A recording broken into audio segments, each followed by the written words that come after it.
Over the past 294 days, it has carried not only my message to you, but also the shared hopes and dreams of each nation and territory through which it has passed.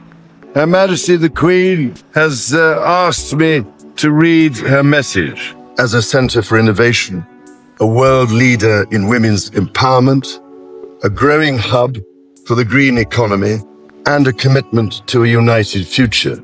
It started with a simple step into Westminster Abbey, but ended with a silent declaration that would shake the Commonwealth to its core. What was King Charles hiding in his eyes that morning? The world watched as the heavy wooden doors of the Abbey opened to reveal the King of England, walking with measured grace toward the heart of a ceremony that seemed at once familiar and yet laced with something unseen. The 2025 Commonwealth Day Service was always meant to be a celebration of unity, a reaffirmation of bonds between nations that stretched across oceans and continents. But this time, there was a different weight in the air, something somber hiding behind the ceremonial splendor. Charles stood before the assembled dignitaries and heads of state, his voice steady but softer than usual, delivering a heartfelt address that spoke of resilience in uncertain times. His words painted a picture of hope and continuity, but his tone betrayed a deeper story. There was an almost imperceptible tremor in his delivery, a quiet quiver that only those watching closely could feel. He spoke of the Commonwealth not just as a political body, but as a family bound by shared history and, crucially, shared destiny. And as his words echoed through the ancient walls, his eyes lingered not on the crowd, but on Catherine, Princess of Wales, who stood by his side with a quiet strength that rivaled the king's own. Catherine was radiant in her presence, embodying both elegance and poise. But beyond her outward calm, she projected something more of a silent promise that she was ready for what lay ahead. Her posture, the way she greeted each diplomat, the quiet authority in her gaze, all spoke volumes to those paying attention. Together, they created a striking visual, the weary monarch and his poised heir, a parent standing shoulder to shoulder, two generations bound by blood, duty, and something unspoken. Observers noted how the king's demeanor that morning carried an emotional weight. Though he stood tall, there was a visible weariness, a subtle surrender in his shoulders, as though acknowledging the passage of time. He seemed proud yet pensive, his smile tinged with sadness, as if already mourning the inevitable. There was resilience in his voice, yes, but between the lines one could hear a farewell being written in real time, not in proclamations or decrees, but in quiet, deliberate gestures and words that hovered just below the surface. His hand brushed against the podium longer than necessary, his gaze repeatedly drifting toward the younger members of the family. Even his final words, a blessing upon the generations to come, carried undertones of finality that did not go unnoticed. This was not merely a speech. It was, in every sense, an unspoken transfer of responsibility. But what brought Charles to this moment of quiet surrender? The answer lies in decades of devotion and a battle raging within. Behind the grandeur of his crown lay a private struggle, one that threatened to eclipse his legacy just as the world watched. From his earliest days as Prince of Wales, Charles carried the weight of history on his shoulders, an heir shaped by tradition yet desperate to leave his own mark. His lifelong dedication to the Commonwealth became his mission, an unspoken vow to honor his mother's legacy while reshaping it into something more humane, more modern, more just. For decades, he championed the ideals of unity and shared purpose, believing fiercely that this family of nations could transcend its colonial past and forge a new path. His passion for sustainability and global harmony became inseparable from his royal duties. He spoke of the planet not in political terms but as a fragile inheritance, pleading for its preservation before the world even learned to listen. His travels across distant realms and tiny islands were more than ceremonial. They were pilgrimages to understand and to connect, to plant seeds of trust where distrust still lingered. From rainforests in Papua New Guinea to bustling streets of Nairobi, Charles wove himself into the fabric of the Commonwealth with sincerity that few could question. But in early 2024, the world's perception of this steadfast monarch was shaken. When his cancer diagnosis was announced, it was more than a medical revelation. It was a moment that forced everyone, himself included, to confront his mortality. The king, who had tirelessly pressed forward for decades, was now facing his most personal battle, one that could not be met with speeches or ceremonial resolve. Suddenly, time felt finite, and the obligations of kingship weighed heavier than ever before. His illness changed everything. It forced him to pause, to reevaluate what truly mattered. Responsibilities that once seemed unshakable began to feel negotiable, even burdensome. The public saw glimpses of this vulnerability, the faint weariness in his step, the quiet sighs caught on cameras he no longer noticed, the way his hand trembled slightly when delivering addresses he once commanded with ease. In those moments, it became clear that this was not just a physical struggle, but an emotional reckoning with the cost of leadership. And yet, it was within this darkness that a faint light began to emerge, unexpected but undeniable. As Charles grappled with his declining strength, he started to see the possibility of a successor in an unlikely figure, Catherine. In her, he glimpsed not just the future of the monarchy, but the very continuation of the ideals he had spent his life defending. Amid the darkness of his own health battles, Charles began to see light in an unlikely successor, Catherine. She entered the royal stage as a shy young bride, but that morning, Catherine's quiet power commanded the room. Few could have predicted the transformation of the woman once known only as the supportive wife of a future king. Yet here she stood, in Westminster Abbey, with a presence so commanding it silenced whispers and drew even the most skeptical eyes toward her.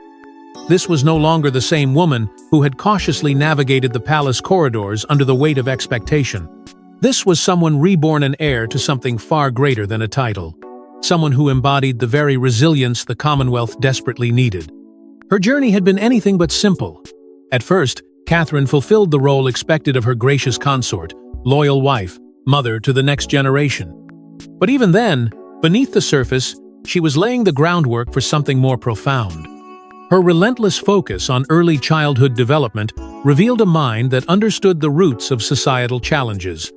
Her advocacy for mental health broke centuries of royal silence around human suffering, and her tireless championing of women's empowerment cut through traditions that once confined her. These weren't just causes she visited for a photograph. They became her signature, her personal contribution to the monarchy's modern relevance. At international summits, Catherine carried herself with a poise that captivated seasoned diplomats and world leaders alike. She knew when to speak and when to listen, mastering the delicate art of diplomacy without sacrificing authenticity. There was no mistaking the admiration she commanded, not through grand gestures or declarations, but through a quiet authority that disarmed critics and charmed allies. Leaders found in her an unexpected equal, and the public began to see in her the spark of a stateswoman rather than just a princess. This evolution didn't happen in isolation. Behind closed doors, Charles himself played a pivotal role in preparing her for the spotlight. He shared lessons drawn from decades of both triumph and humiliation, teaching her how to navigate political minefields and personal betrayals. He saw in her not only the grace required of royalty, but the grit essential for survival. That mentorship forged an unspoken bond between them, a bond the world caught glimpses of that morning when she stood by his side at the London service. And that day was her proving ground. As Charles spoke of unity and transition, Catherine walked the aisles, engaging with each attendee not as an observer but as a leader in waiting. She listened intently, her words striking chords of empathy with ambassadors and prime ministers, her every gesture reflecting a woman entirely at ease with power. In that sacred space, surrounded by centuries of history, she quietly announced herself to the world not with fanfare but with an unmistakable assurance that her time had come. Yet Catherine's rise wasn't just about polished diplomacy, it was forged in shared struggles that bonded her to the king forever. When both were brought to their knees by illness, a bond stronger than duty emerged between them. It was in 2024 that the unthinkable happened not once, but twice. First came the news of King Charles's cancer diagnosis, an announcement that sent shockwaves through the monarchy and the world. But before the nation could even catch its breath, whispers emerged that Catherine, too, was fighting her own private battle. The revelation stunned even those closest to the royal family. For two of the most public figures on the planet to be simultaneously stricken, it was a cruel twist of fate that no one could have predicted. And yet, what could have fractured their resolve instead became the foundation for something extraordinary. Through grueling treatments and long, uncertain nights, Charles and Catherine found themselves leaning on each other in ways neither had expected. It was no longer just a bond of monarch and heir, nor even of father-in-law and daughter-in-law. It became something far more personal, more human. In private, they shared words of encouragement no one else would hear, finding strength in each other's quiet determination. Both understood that showing weakness publicly was unthinkable, yet in those moments behind closed doors, they allowed themselves to be vulnerable, to admit their fear and fatigue, and to find comfort in shared resilience. That resilience came to life most vividly on the morning of the London event. Before they stepped into the Abbey, the family gathered in a quiet corner of the palace, a huddle that would later be remembered as a defining moment of unity. Charles placed his hand firmly on Catherine's shoulder, meeting her gaze with a depth of understanding that spoke louder than words. In a voice barely above a whisper, he told her she was ready, that the future was hers to carry forward, and that he trusted her completely. For Catherine, those words carried more weight than any official decree. They were a benediction from a man who had spent his entire life preparing to lead, and now, painfully, preparing to let go. Their reappearance in public that day became more than a ceremonial obligation. It was a powerful symbol of hope for countless others grappling with illness and uncertainty.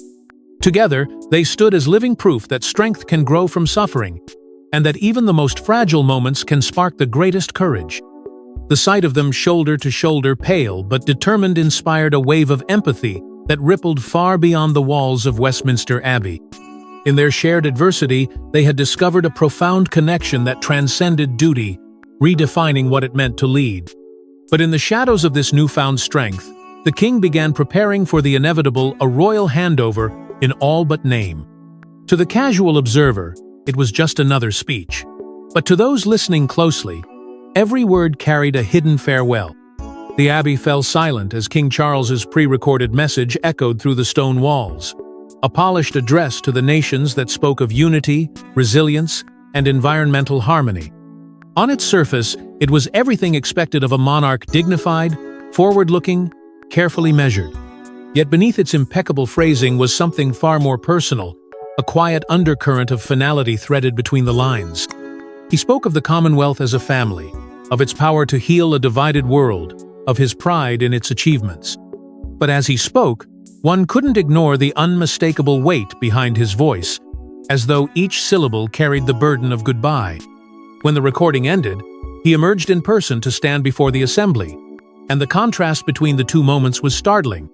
The recorded message projected certainty. The man who now stood before them wore a different truth entirely. His physical weariness could no longer be concealed, though he masked it with the same royal resolve he had honed over a lifetime. His shoulders sagged just slightly, his breaths drawn deeper than before, yet his eyes held a fierce, almost defiant depth.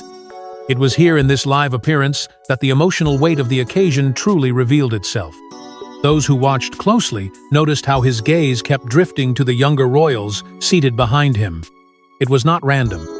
There was a deliberateness to it, a quiet signaling that the torch was no longer his alone to carry.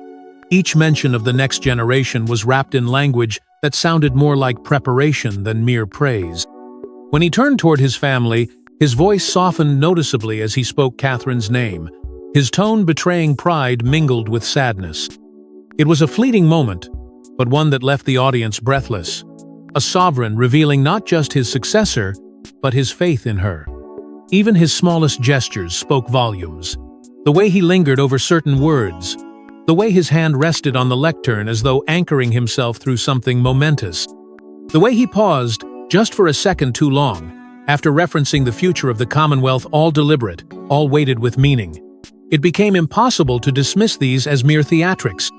They were breadcrumbs to a story unfolding quietly, one that few dared to name outright: the passing of an era. But if Charles's farewell was understated, the family's united response spoke volumes about the strength behind the throne. In a family often plagued by rifts, a rare moment of solidarity emerged, holding the monarchy together as it faced change. At a time when doubt loomed over the royal house and whispers of weakness swirled in the air, the family's inner circle closed ranks in a way few had ever seen. They became a fortress, quiet, unyielding, and bound by an unspoken resolve to protect both the crown and one another. And at the heart of that fortress was a man reckoning with his own limitations, and a woman rising to meet a destiny she hadn't dared to claim. William stood closest, his protective partnership with Catherine more visible than ever. Where she moved, he followed, not as a shadow but as a shield, ensuring that she could shine without distraction. His words to her before the service, words no one but she heard, set the tone for their united front. William's loyalty to his father was absolute, but his loyalty to his wife was fierce. It was he who orchestrated the seamless balance between duty and care, positioning Catherine in the light without letting the burden crush her. Together, they became a symbol of continuity, a bridge between the faltering present and the uncertain future. But it was not just William who bore the weight. Anne's no-nonsense wisdom threaded through every decision, her pragmatic counsel grounding the family as the king faced his dual battle of leadership and illness. It was Anne who urged Charles to trust Catherine more openly, who reminded him that strength sometimes meant letting go. Her words, sharp but affectionate, became a quiet anchor in the storm. And when others faltered, she stood unflinching, her experience guiding them all. Then there were Edward and Sophie, the quiet allies whose emotional and logistical support held everything together behind the scenes. When the family needed hands to carry the unglamorous loads, they stepped forward without question, ensuring that nothing fell through the cracks. Sophie's comforting presence soothed tense moments, while Edward's steady demeanor reassured both the family and the public that the institution was not just surviving, but adapting. Even Camilla, so often misunderstood, played her part with resilience and unexpected grace. Her humor lightened the heaviest conversations. Her quiet strength steadied Charles when his private doubts threatened to show through. Where others saw her as merely the consort, within those walls she proved herself a vital part of the family's endurance, bridging generations with warmth that disarmed even the most cynical critics. And watching it all were the youngest George, Charlotte, and Louis, absorbing lessons in duty, grace, and unity without even knowing it. Their presence was a living testament to the future, proof that the monarchy's story was far from finished. Each glance, each question, each small gesture was another stitch in the fabric of continuity they would one day inherit. But beyond the palace walls, another stage awaited the sprawling, diverse Commonwealth that now looked to Catherine for its future. With 56 nations watching, the question loomed: could Catherine bridge centuries of history with a single gesture of empathy? The Commonwealth stood at a crossroads, its grand narrative strained by modern realities that no longer fit neatly within the stories of its past. Old wounds from colonial history lingered in the minds of many member states. Calls for reparations, debates over sovereignty, and growing Republican movements in places like Jamaica and Australia tested the very idea of unity the organization was built upon. To some, the Commonwealth felt like a relic of another time, a fragile alliance held together by tradition and sentiment more than purpose. Yet as Catherine began to emerge in the spotlight, something began to shift. Unlike the rigid diplomacy that had defined the past, Catherine brought an approachable grace that disarmed skeptics and inspired allies. In rooms where hard questions about the monarchy's relevance once hung in the air, her ability to listen, to acknowledge pain without defensiveness, gave people reason to hope. She did not shy from the complexity of the Commonwealth's history. Instead, she leaned into it, embodying an understanding that true unity demanded more than ceremony. It required humility. In her, many saw the promise of a more authentic connection, one rooted in shared humanity rather than imposed hierarchy. In Jamaica, where conversations of breaking ties with the crown had accelerated, Catherine's name began to surface as a bridge between past and future. In Australia, where sovereignty debates often ignited bitterly partisan emotions, she was seen as a modernizing force capable of making the monarchy feel relevant again. These were not just superficial impressions. They were born from her tireless work on issues that transcended political divisions. Climate action, early childhood development, youth empowerment, all priorities that resonated deeply with member nations wrestling with contemporary challenges.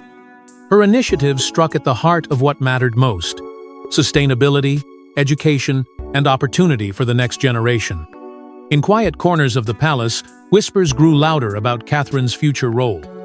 Plans were reportedly being drafted for her to lead delegations to summits, to preside over gatherings where her ability to forge connections could redefine how the monarchy engaged with the world. These weren't just ceremonial visits. They were strategic moves to position her as the face of a reimagined Commonwealth, one that could meet the demands of the 20th century without losing sight of the legacy that came before it. Yet for all her diplomatic grace, Catherine's greatest strength was her ability to connect equality about to transform the monarchy itself. Behind the headlines and ceremonies was something far more powerful, the quiet pride in a father-in-law's eyes as he watched his heir apparent. While the world focused on the speeches and the symbolism, Charles's gaze lingered on Catherine as she mingled effortlessly with dignitaries, her words weaving connections in ways that words on paper never could. He stood slightly apart, allowing her to own the room, yet his expression betrayed a deep, almost paternal satisfaction. In that moment, it was no longer about his legacy alone, it was about the future he could now trust her to carry. Those few hours inside the Abbey and at the reception afterward revealed what had taken years to build a family bound not just by duty, but by something profoundly human. Beyond the pomp, they retreated to private dinners where laughter was louder than protocol, where Balmoral summers allowed them to simply exist as a family, free of cameras and expectation. Around those tables, Charles became less the sovereign and more the father and grandfather, watching his family's younger generation learn the weight and joy of what awaited them. For Catherine, those quiet moments grounded her in ways no public accolade ever could. They were reminders of why she endured the scrutiny, why she carried herself with grace even when storms raged around her. Even as she rose higher on the global stage, Catherine never relinquished her role as a mother. Balancing the demands of royalty with bedtime stories and school runs, she became an example of resilience and love to George, Charlotte, and Louis. She carried both worlds without letting either falter, modeling to her children that strength did not mean coldness, and that duty was most meaningful when tempered by compassion. Those lessons were not lost on them. Even at their young age, they watched and learned to absorb her quiet courage, understanding their place not just as heirs but as humans entrusted with something greater than themselves. At her side, William remained her steadfast partner. Their unity, a living testament to what the monarchy could become when built on trust rather than rivalry. Whether walking into a banquet hall or sitting side by side in a quiet garden, they moved as one, their shared strength visible to all who cared to see. That unity, both public and private, began to reshape how the world perceived the monarchy. No longer a distant institution, but a family reflecting the struggles and triumphs of those it served. The family's resilience became more than just a personal narrative. It evolved into a symbol for the entire Commonwealth, proof that even in an age of skepticism and division, bonds forged in love and tested by adversity could endure. And as the echoes of that historic service faded, a profound realization settled in the torch had been passed, even if no one dared say it aloud. With grace, resilience, and quiet determination, a new chapter had begun, one that promised to honor the past while embracing the future. In the echoes of Westminster Abbey, the weight of King Charles's reign lingered, a tapestry woven from decades of unwavering dedication to causes that once seemed impossible to champion. His voice had been among the first to warn of climate devastation, long before it became fashionable to care. He stood unflinching in acknowledging the painful truths of colonial history, daring to confront what others only whispered about. And at the center of it all, he had held his family together, guiding, mentoring, shielding, even as illness reminded him how fragile the crown could feel in one's hands. But now the world's gaze has shifted. Catherine stood where he once stood, and the torch he carried so fiercely had, almost imperceptibly, passed to her. She wore the weight differently, blending the rituals of monarchy with the warmth of her humanity. Where Charles spoke with solemn conviction, Catherine brought empathy that cut through walls. Where tradition threatened to calcify the institution, she breathed into it a vitality that even skeptics could not ignore. Her rise was not a rejection of the past, but an evolution of it, a quiet revolution where grace became her weapon and connected her strategy. For the Commonwealth, the implications were immediate and profound. Under her poised leadership, whispers of disillusionment began to fade.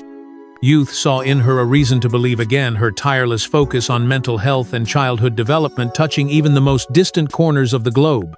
Countries grappling with the scars of their histories sensed in her a willingness to listen rather than dictate, to reconcile rather than simply remember.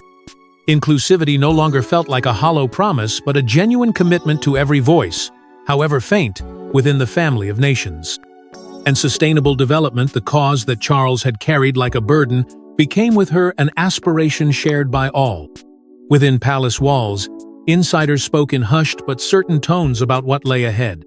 They hinted at bold initiatives to come, summits she would lead, programs she would champion, relationships she would mend. Plans were already taking shape for Catherine to step into arenas once reserved for monarchs alone, not as a figurehead but as a leader in her own right, crafting an era that bore her name as much as the crown's. And so, the final image was not of endings, but of beginnings of a monarchy that had not only survived its trials, but had learned to bend without breaking. Rooted in tradition yet responsive to the world's evolving demands, it now stood ready to face the future. What lies ahead remains unwritten, but one thing is certain in Catherine: the Commonwealth has found a leader who carries its hopes in her hands. Stay tuned for the next chapter in this extraordinary royal journey. Thanks for watching. Don't forget to like and subscribe, and we will see you in the next one.